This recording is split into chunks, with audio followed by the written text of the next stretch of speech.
बिस्मिल्लाहिर्रहमानिर्रहीम। आज मैं एक रिपोर्ट देख रहा था कि जी कैंसर जो है कुछ किस्म के वो यंग एज में बहुत तेज़ी से बढ़ रहे हैं। तो मैंने सोचा क्यों ना इसके ऊपर बात की जाए, क्योंकि पिछले दिनों मैंने बात की है प्लास्टिक बॉटल्स में जो पानी हम यूज़ करते हैं तो वो कितना सेफ़ है, या इवन दूध जो हम बच्चों को फीडर में देते हैं वो कितना सेफ़ है। तो इसके बारे में पिछले दिनों मैंने बात की है और मैंने उसमें डिस्कशन की थी कि माइक्रोप्लास्टिक, बिस्फिनॉल और फ्लेट्स जो हैं ये बहुत हार्मफुल हैं और कैंसर भी हो सकता है इनसे। तो मैंने आज चूँकि रिपोर्ट देखी तो मैंने कहा इसके ऊपर हमें अपने लोगों को एजुकेट करना चाहिए, बताना चाहिए कि हमें क्या करना है और क्या नहीं करना। तो आज इसी के ऊपर मैं बात करने जा रहा हूँ। गौर से सुनिएगा, हमारे लिए, हमारे बच्चों के लिए ये बहुत अहम है और पूरी वीडियो देखिएगा। मैं उम्मीद करता हूँ कि आपको आपके लिए बहुत फ़ायदेमंद होगी ये वीडियो। तो चलिए शुरू करता हूँ मैं। हम अगर देखें रीसेंट रिपोर्ट्स को तो मैंने अभी रिसेंटली देखा है कि 1990 से 2019 की एक रिपोर्ट आई है जिसमें 1990 से 2019 तक जो कैंसर की रेशो है वो 79% बढ़ी है लोगों में जिनकी उम्र 14 से 49 साल है। तो उनमें कैंसर की रेशो जो है वो 70 इंसिडेंस जो है वो 79% बढ़ा है।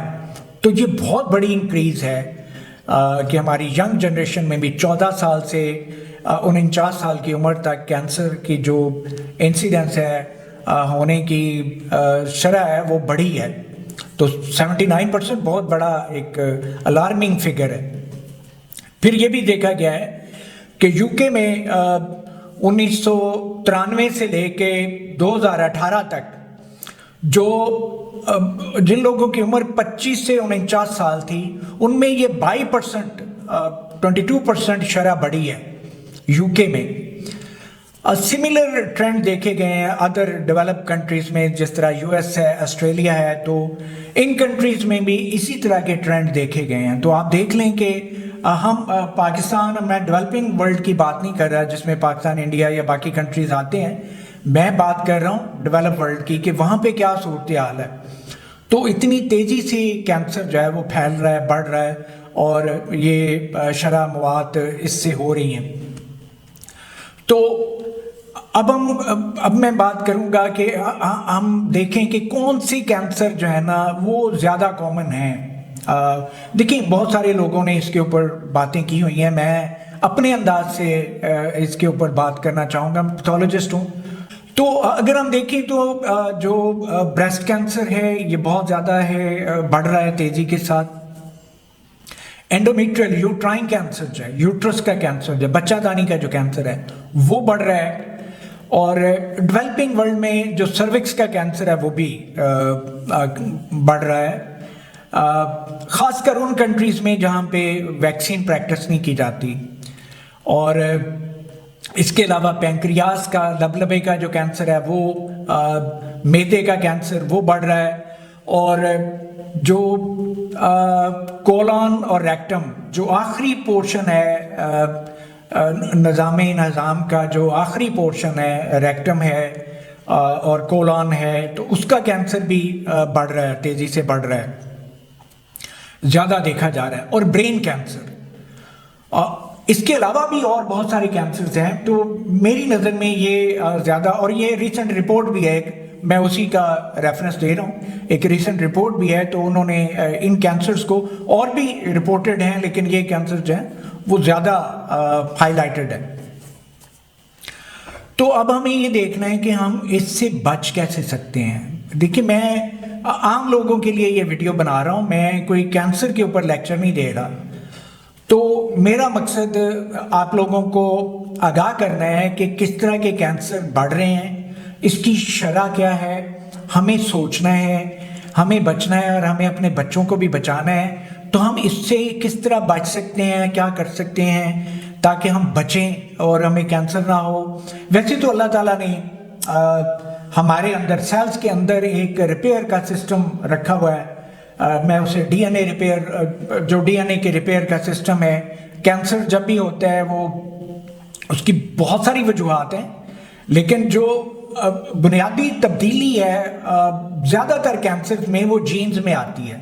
तो अल्लाह ताला ने वहाँ पे बहुत एक मुफस्सल रिपेयर का सिस्टम भी रखा हुआ है, और जो कैंसर सेल हो जाते हैं हमारी बॉडी में ऐसे अल्लाह ताला ने निज़ाम बनाया हुआ है कि उनको डिलीट कर दिया जाता है, उनको किल कर दिया जाता है उन सेल्स को।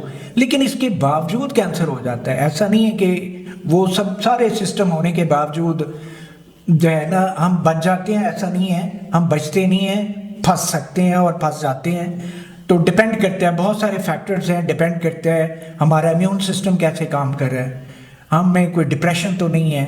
तो ये बहुत सारी और कोई ऐसी डिजीज़ तो नहीं है जो इम्यून सिस्टम को डिप्रेस करती हैं, जिस तरह HIV है और बहुत सारी बीमारियां हैं जो हमारे इम्यून सिस्टम को डाउन करती हैं। तो ऐसी बीमारियां तो नहीं है, डिप्रेशन तो नहीं है, तो और बहुत सारी रीजंस हैं। तो उन हालात में फिर हम कैंसर में फंस जाते हैं। वो सिस्टम जो है वो प्रॉपरली काम नहीं करता, और ये जो कैंसर सेल बनते हैं जो कि डिलीट हो जाने चाहिए, ख़त्म हो जाने चाहिए, वो सर्वाइव कर जाते हैं और फिर वो कैंसर में कैंसर एक बहुत बड़ा अपना तादाद में तेज़ी से बढ़ते हैं और फिर वो कैंसर हो जाता है।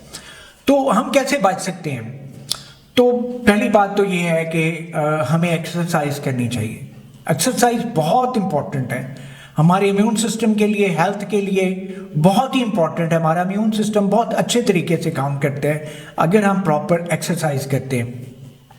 न्यूट्रिशन जो है वो बहुत बड़ा रोल प्ले करती है हमारे जो है इम्यून सिस्टम को बेहतर रखने के लिए, खासकर जो एंटीऑक्सीडेंट जिनमें होता है, विटामिन C वगैरह है, सिट्रस है, फ्रूट्स हैं बहुत सारे, इवन वेजिटेबल्स हैं बहुत इंपॉर्टेंट, इनमें विटामिन्स होते हैं, वो बहुत इम्पॉर्टेंट रोल प्ले करते हैं। एंटीऑक्सीडेंट्स होते हैं जो हमारे सेल्स को डैमेज से बचाते हैं, तो वो चीज़ें बहुत इम्पॉर्टेंट रोल प्ले करती हैं।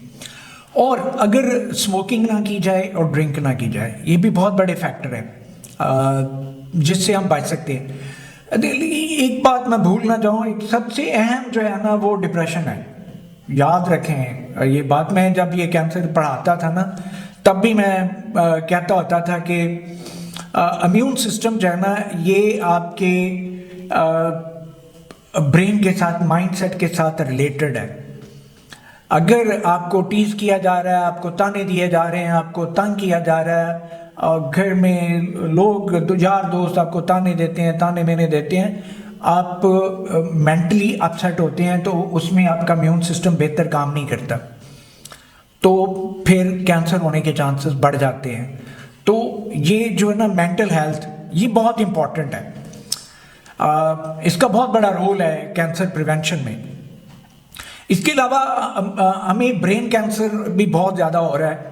तो ब्रेन कैंसर किन लोगों में ज़्यादा हो रहा है? वो जो ईयरबड यूज़ करते हैं, हैंड फ्री यूज़ करते हैं, और ख़ासकर उसका वॉल्यूम ज़्यादा रखते हैं और लंबे अरसे तक के लिए, लंबे टाइम के लिए यूज़ करते हैं, और रोज़ाना की बुनियाद पे यूज़ करते हैं। मैं जब यूरोप में था तो मैं देखता था कि यूरोप में बच्चे जो है ना वो सड़कों पे जा रहे हैं, जो यूनिवर्सिटीज़ में पढ़ते हैं बच्चे, तो वो हैंड फ्रीज लगाई हुई हैं, ईयरबड्स लगाए हुए हैं, मोबाइल पकड़ा हुआ है और गाने सुनते हुए जा रहे हैं, और या अपने लेक्चर भी सुनते होंगे।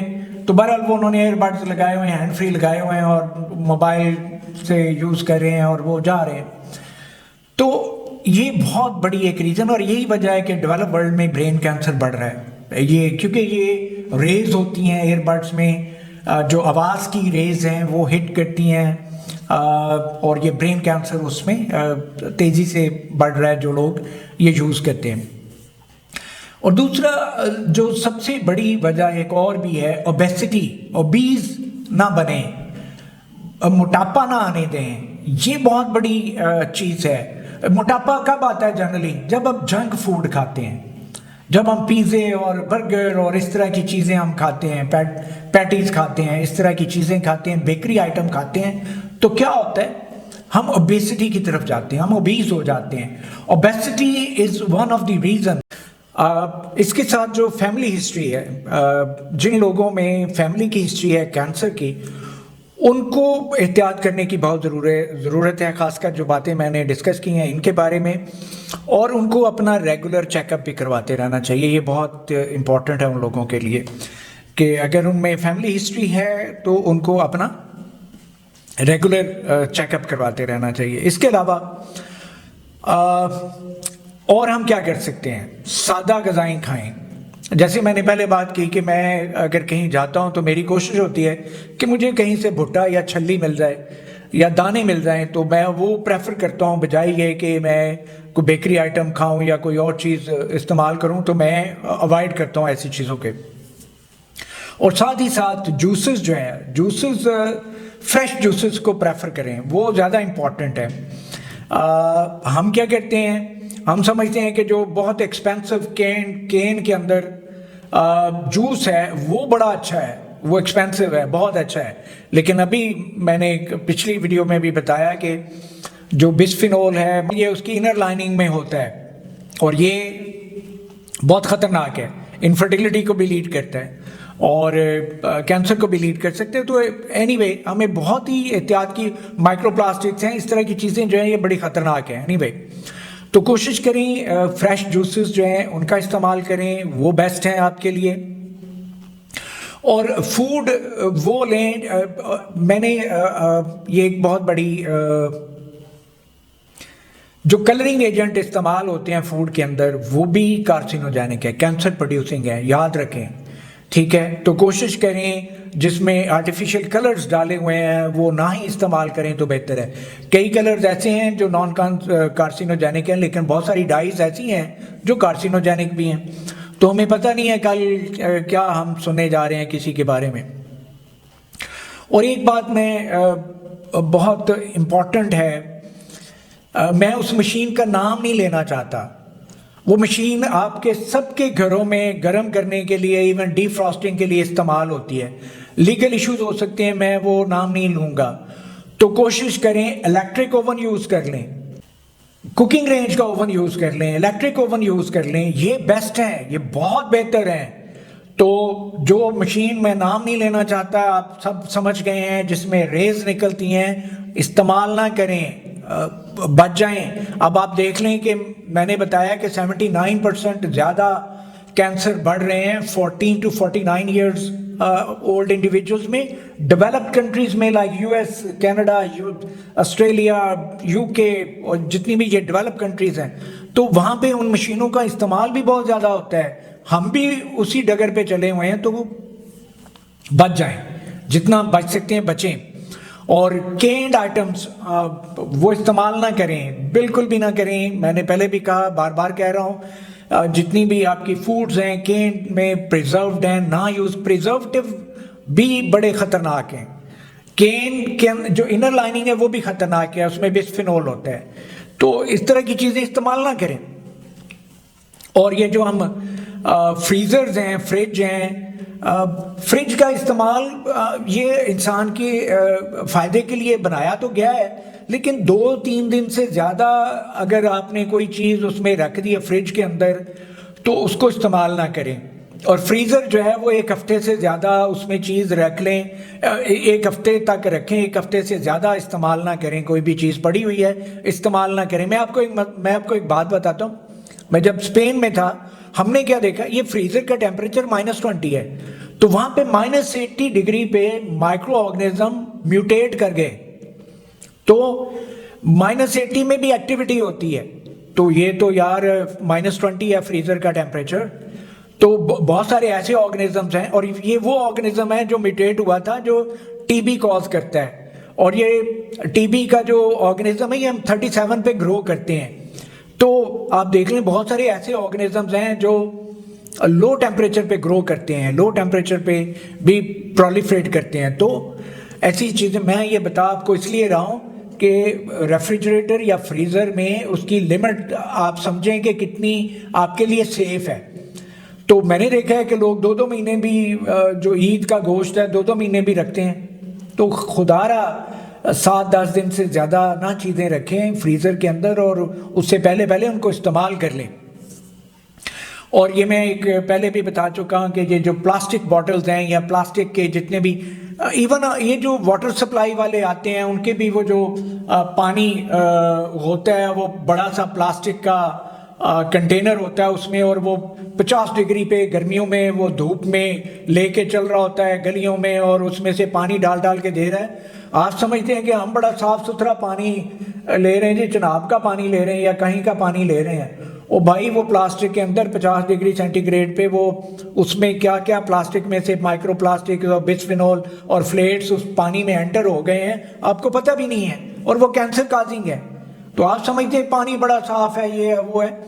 तो ये बड़ा इंपॉर्टेंट है। अब मैं यहाँ पे ये कहूँगा कि ये जितने भी लोग हैं इनको एजुकेट करें, और गवर्नमेंट को भी चाहिए।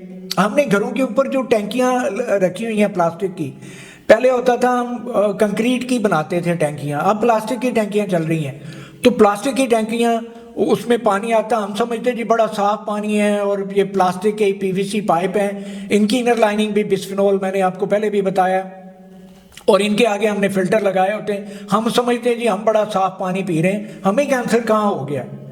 ओ भाई जो आपने छत के ऊपर प्लास्टिक की टैंकी रखी हुई है वो खतरे से कम नहीं है, और जो आपकी लाइनिंग है जिसमें से पानी आ रहा है उसमें भी बिस्फेनॉल शामिल हो रहा है। तो वो गर्मियों में टेम्परेचर देखें आप कितना होता है।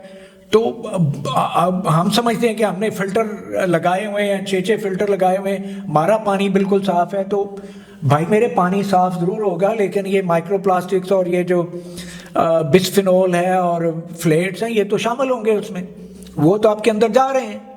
तो ये चीज़ें हैं, आपको थोड़ा सा एहतियात की ज़रूरत है।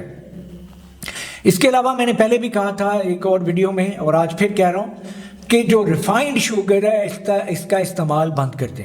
शुगर का इस्तेमाल स्पेशली बंद करें, गुड़ पे चले जाएं, शक्कर पे चले जाएं, गुड़, देसी शक्कर, और ये जो आर्टिफिशियल स्वीटनर है कल इनके बारे में हमने पता नहीं क्या सुनना है, तो छोड़ दें, क्यों इस्तेमाल कर रहे हैं। शुगर है, थोड़ी बहुत शुगर गुड़ से ले लें अगर आपको टेस्टी लेना है तो इसके अलावा मैंने एक आर्टिकल लिखा था कि हमारी जो वेजिटेबल हम घर लेके आते हैं, जो फ्रूट हम घर लेके आते हैं, वो बड़े साफ चमकदार हमें नज़र आते हैं, लेकिन ये नहीं पता कि उनके ऊपर स्प्रे कौन कौन से हुए हुए हैं। ये मैंने आर्टिकल लिखा था, नवाए वक्त में छपा था, पुरानी बात है, तो आज मैं रिपीट कर देता हूँ, क्योंकि उसके अंदर जितनी भी इंसेक्टिसाइड हैं, पेस्टिसाइड हैं, ये स्प्रे होती हैं ताकि फ्रूट जो है वो उनको वो गले सड़े ना, उनमें कीड़ा ना लग जाए, और उनकी फसल अच्छी हो जाए, और जो सब्जियां हैं वो भी बेहतर हो जाएं, और उनको कीड़ा ना लग जाए, बीमारियां ना लग जाएं। तो हम स्प्रे करते हैं, सब्जियों के ऊपर भी करते हैं, और ये जो जितनी भी स्प्रे हैं, ऑर्गेनोफॉस्फेट हैं या बाकी जितनी भी ये पेस्टिसाइड इंसेक्टिसाइड्स हैं, इनकी हाफ लाइफ बहुत ज़्यादा होती है। तो हम तो वो कई दफ़ा होता है कि मंडी में आ रही होती है, चंद दिन पहले स्प्रे हुआ था और हम घर लेके आ जाते हैं। हम समझते हैं कि वो बड़ी साफ़ है, चमकदार है, बेहतरीन सब्ज़ी है, बेहतरीन फल है। हम तो विटामिन्स के लिए, मिनरल्स के लिए वो खा रहे होते हैं, लेकिन उनके अंदर इंसेक्टिसाइड, पेस्टिसाइड वो मौजूद होते हैं, और वो हम कहते हैं जी हमारी तो खुराक ही बड़ी अच्छी थी, ये कहाँ से हमें कैंसर हो गया। तो भाई जी ये जो इंसेक्टिसाइड, पेस्टिसाइड्स हैं, ये भी एक रीज़न्स हैं। जो ग्रेन, खासकर ग्रेन जो हम स्टोर करते हैं, जो गंदम है, जो चावल है या मकई है, तो उसको फंगस लगी होती है, माइकोटॉक्सिन्स होती हैं, और जो पोल्ट्री है, पोल्ट्री की फीड में भी माइकोटॉक्सिन्स आती हैं। हमारी स्टोरेज कंडीशंस ऐसी हैं, खासकर हमारे जो हॉट एंड ह्यूमिड वेदर है वो बेस्ट है फंगस ग्रोथ के लिए। तो वो मीट में भी आ रही होती हैं, वो एग में भी आ रही होती हैं, वो मिल्क में भी आ रही होती हैं, जो जानवर चारा खाता है या वंडा शंडा डालते हैं उसमें भी वो शामिल होती है। तो हमारा तो बहुत सारी इस तरह की चीज़ें, और फिर ड्रग रेजिड्यूज़, ये हम दूध भी पीते हैं उसमें भी माइकोटॉक्सिन भी हो सकती हैं, उनमें ड्रग रेजिड्यूज़ भी हो सकते हैं, ये सारे हार्मफुल हैं हमारे लिए। तो हम सोचें हम कर क्या रहे हैं। तो मैं आप लोगों को डरा नहीं रहा, मैं आपको ये बावर करा रहा हूँ कि हमारा निज़ाम तो हम अल्लाह के हाथ में है, लेकिन जितना हम अपना ख्याल रख सकते हैं हमें रखना चाहिए, ये बहुत इम्पोर्टेंट है। तो इसके साथ मैं इस वीडियो को ख़त्म करता हूँ। वीडियो शायद थोड़ी सी लंबी हो, लेकिन आप बड़ी मेहरबानी आपने अगर पूरी देखी है तो। इंशाल्लाह नेक्स्ट टाइम किसी और टॉपिक के साथ हाज़िर होऊंगा, तब तक इजाज़त, अल्लाह हाफिज़।